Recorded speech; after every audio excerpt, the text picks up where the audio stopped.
This is Arctic. What am I doing here? It could be classified as late wedding cake or early water closet. It reminds me both of the shopping centre at Hammersmith and the Albert Memorial outside the Albert Hall. It is hideous beyond belief. He is buried here in a tomb designed by his friend and biographer, Giorgio Vasari. Vasari should have known better. It is a terrible tomb. It is topped by a rotten piece of painting by Naldini. The bust of Michelangelo is a copy of a copy of a copy of a bust of Michelangelo. Below it, there is a sarcophagus with three figures that represent painting, sculpture, and architecture. They are so bad, they make me angry. Drunken night. There used to be a little fleck of olive oil on the top of the wine in my young day. I dare say we've done away with it. This actually looks like a combination of red ink and urine. It's neither red nor... It's a little redder in the light. I'm not going to enjoy this experience.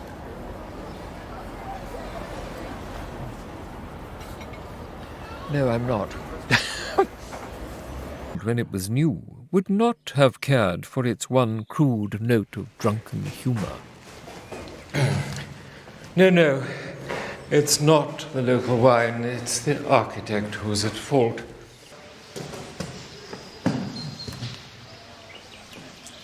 I'm in the Leaning House in Bermarzo. And if we wander round this monstrous animal, we shall see a pair of monstrous testicles. For us, I think the vision is very different. Standing here shouting at you over the roar of traffic down there, the squalor, the souvenirs, the idiots wandering around pretending to be Roman centurions. Dear God, is this what we have come for? No, it's not. And the 18th century grand tourist would not have gone back to England and said, I wept, so beautiful it was. I have never been so moved. I've never been so enchanted. We enchanted, weeping over this. If you look at this piece of sculpture, it is more than faintly ridiculous. There's a boy here, an onlooker on the scene, playing no part in it. And he looks up at what is happening, and right in his sightline is the perineum of one of the sons. He's looking at behind the testicles of that man. And here is Dircy, looking rather flat-faced and unconvincing, not in the least terrified. Yet the bull is about to come down on her. The bull isn't big enough. No, how long does it take to walk around the crater? The Grand Crater? No, Yes. just 1 or 2 minutes. Yeah, No. What? 2 minutes to Grand Crater. Yeah, no, There's to all go the way around, there. just 1 or 2 minutes. To go around it, Yes. to walk around it. Yeah, You're mad. yeah, 1 or 2 minutes? yeah. You're on television. You'll have to tell the truth. Look at this figure, the huge penis.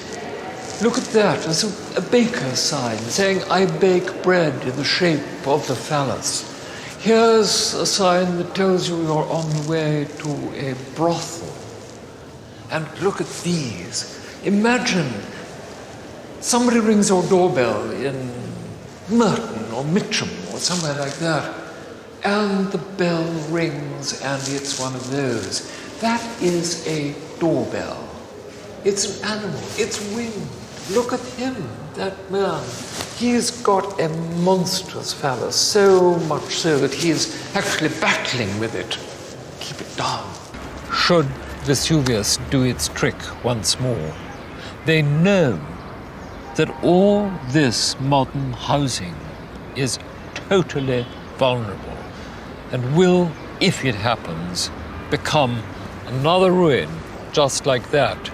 But I think a great deal less interesting when somebody 2,000 years hence digs it up. There's a peacock. Look at it, magic bird. Meow!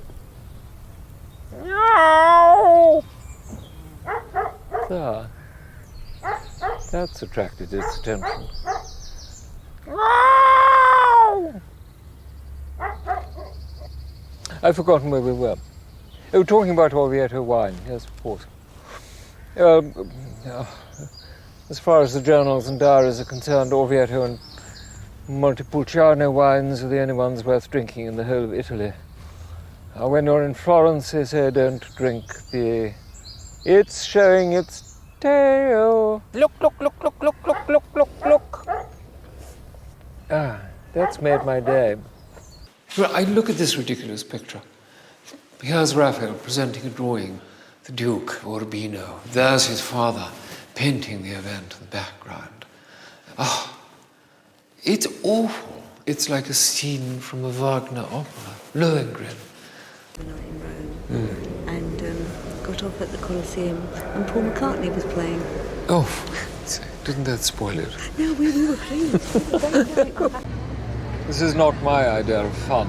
Stuck in a boat with 2,000 German housewives to see things that are by no means by Palladio, but still echo the Palladian. Ecco, questo è il primo ponte girevole che stiamo osservando, ne vedremo altri, sono 9 i ponti che separano.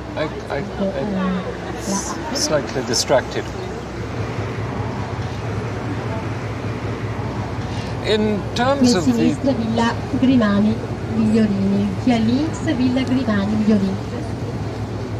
In terms of the 18th century. Qui a destra due ville artistiche, Villa qui a destra Villa Ettore e Tito e poi Villa Velluti. La prima ricorda la pittura, casa del pittore artigiano, seconda artista Velluti.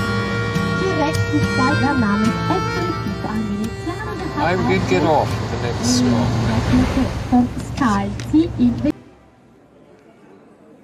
Bloody hell. Needs must when the devil drives.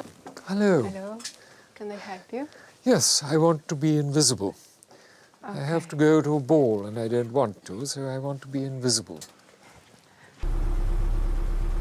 Well, here I am, filled with bitter resentment on my way to the bloody ball. I suppose I shouldn't say bloody, really. It's going to be one of those affairs where people who have no business to think of themselves as aristocrats are paying to get into aristocratic mode. 400 euros to go to the ball and pretend. How fraudulent can you get? And they're all togged up in tat and tawdry and look vaguely like armchair upholstery because of their vile, fat figures. And it's an absolute hideous nonsense. We will observe. When I'm thoroughly sick of it, I'll come away, feeling even more sour than I do now. L'amor profano. Casanova himself. Poco codesta notte arderà più loco. E gran sospirar. Questa notte celebriamo il carnevale. Bravo! Bravo! I never thought to see Casanova dressed in pink, wearing glasses. I've never seen so unlovely a man. Cannot imagine him sleeping with one woman after another, night after night after night, or ending up in jail for persistent amatory adventures. However, the audience here, the people who come to the ball, seem to have an average age of about 93. I imagined my sort of fondness for lascivious imaginings that there might be a deal of groping or bosom kissing or something exciting of that nature. And I simply can't see it happening. A very dull ball it's going to be with people of that age. They're all overdressed, they all sweat too much. if they can move at all.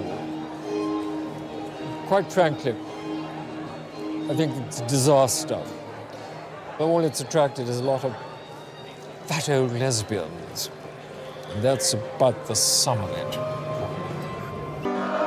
In the dining room upstairs, the masked ball matures into a nightmare. Sweating in their hired clothes, discretion abandoned, alcohol taking its toll. This surely has no resemblance to a ball in the 18th century, when even the most debauched of young men with only one thing on their minds kept at least a veneer of manners. I've taken as much of this obscenity as I can bear.